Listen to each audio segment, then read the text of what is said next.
show you what happened here on my hopper. Every now and then these brackets that are underneath the foot pad that the deck attaches to the tractor by, sometimes those nuts and bolts work themselves loose or they'll break. And I kept hearing a noise this morning cutting, and I noticed, I lifted my foot pad, and you'll see what ended up happening was this top bolt here is gone. It's, you know, these are the brackets. Here's one side, here's the other side. Two bolts per bracket, top and bottom, and that's how the deck attaches to the tractor itself. And like I say, occasionally those will just work themselves loose and break, and that one's gone. But neat little feature here, thanks to having the powerful deck, is you know, normally you'd have a hard time getting that bracket to line back up. You can see how there's a gap there, you know, to get the bolt lined up, get the hole lined up, and get everything to work. But what I've discovered is if you just use the powerful deck here, pardon the shaky camera work, you lift the deck up first and then flip this up. See if I can do this. Watch what happens over here. It's kind of a neat little feature. Oh, wrong way. As you lower the deck like you were going to flip it up to, you know, change blades or change a tire, it automatically just kind of pushes that bracket right up into the spot where it needs to be, so it's going to make it a lot easier. So we're going to finish this property up. We'll head back into town, and I'm going to stop by the hardware store, pick up a bunch of bolts and nuts. We usually have them on hand, but apparently we used the last one up, which coincidentally was my machine a few months ago. So that's about it, but it's kind of a neat little feature, a little benefit of having that powerful deck. The old style decks have a hard time to sit there and wrestle those brackets, but the powerful definitely made it a lot easier. So thanks a lot, Grasshopper.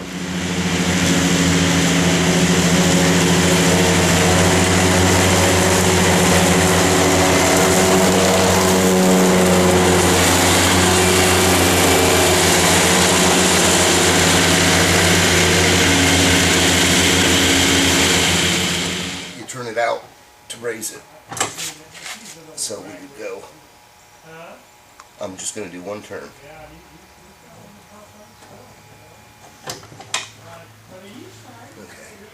So get that mother up in the air again. Well, we did a little tweaking, a little adjusting. The open end on the deck was cut a little bit short. It's probably about a 1/4 inch short. When we get on the athletic fields, it really shows up. So what we did is we did a little adjusting. We adjusted it the wrong way the first time, so first time on these new decks. So we backed it up, did it again, and we ended up turning it 180 on the one side, so it was within 1/8 of an inch on either end, and that's what we want to look for, you know, on most of these machines, especially the hoppers. If we can get it within 1/8 of an inch, not going to show up in the grass, especially athletic fields. Well, you can see the problem that we had before. We had a hinge freeze up on us. The dump bed got the fold down sides. Nice design, but a lot to be desired as far as good engineering. So what's going on is a lot of the water settling to this side of the bed because of where it's parked, and it froze this thing up. So we had to heat it up to get the side open or whatever at a past date. And it broke loose from the hinge because we still couldn't get the hinge broke loose. So now I'm going to put the torch to it. We got it in position, take the torch, cut this free. The other hinge works, then we're going to pull the whole side down, slide it out, and rebuild the hinge. You almost sounded a little bit. All right, see, now here's what we're going to do. We're going to have Dale, he's going to take his torch, and he's going to cut right here. He's going to take this section right out of there. Okay, now are you ready? I'm ready. And go.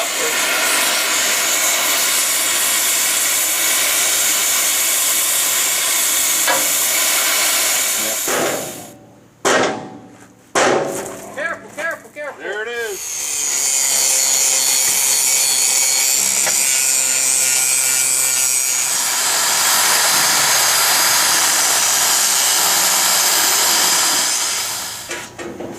You want some grease on that?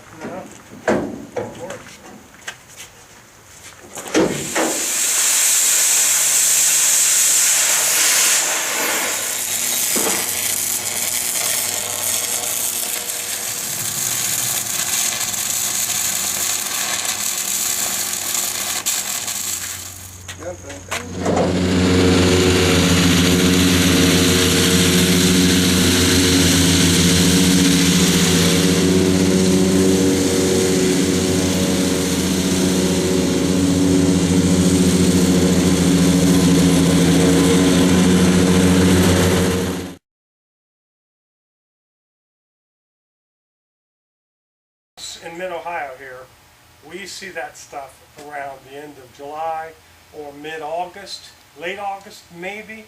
Hell, we're in the middle of September now, and that's the first I've seen of serious grub activity.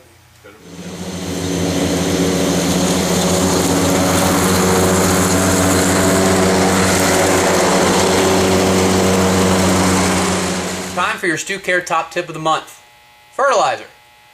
You know, there's a lot of other guys out there that will try to sell you on 5, 6, 7, maybe even 8 fertilizing applications. We at the company have found you only need 4.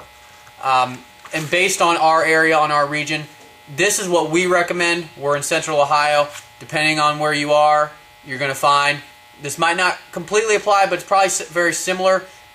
And all else fails, go to your local co-op, and they'll probably be able to tell you, based on your region, what they recommend fertilizer and when it needs to be put down. But for our area, central Ohio, this is what we have found in our years of fertilizing here at the company that yields the best results. Starting in March, you want to get your pre-emergent put down, which is your crabgrass preventer. It prevents and controls any outbreaks of crabgrass when the weather starts to warm up and the temperatures come up and you're getting all that rain and moisture and the grass really starts to germinate.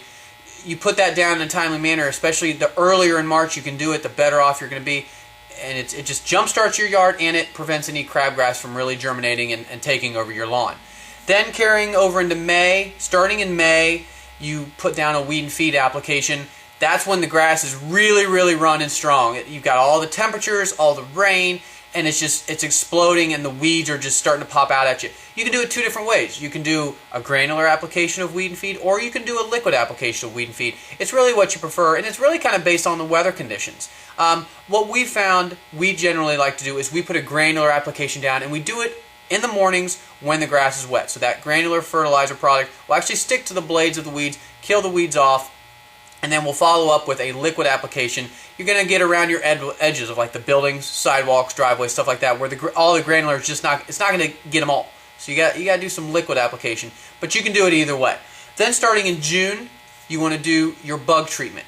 You can do just like a normal fertilizer, but we highly recommend you do a bug treatment. It's going to be a little bit more expensive, 2, sometimes maybe even 3 times as expensive as your normal fertilizer, but it's preventative maintenance. Everybody has bugs. They're lying to you if they say, oh, I don't have any grubs in my yard. They're lying to you. Don't believe them. Everybody has grubs. It's just how many and how evident are they in the yard.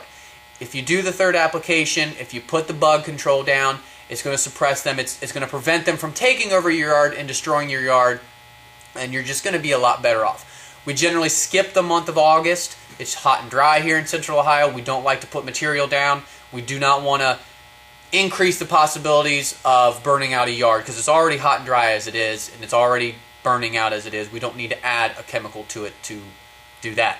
So then kicking in September, it's the 4th application. It's your last one. It's just straight fertilizer. It's just kind of like a winter hibernation type. It's like that last blast of food. Keeps the yard green through the fall. Those nutrients really get into the ground. As you get snow, it works it in even more. So then that way when the springtime hits and you start to grow and it gets warm again, your grass already kind of has a little jump start, and it's already a little bit greener than probably a lot of the other yards. And then you just start all over again. So 4, not 5, 6, 7, 8. You don't need any more than 4.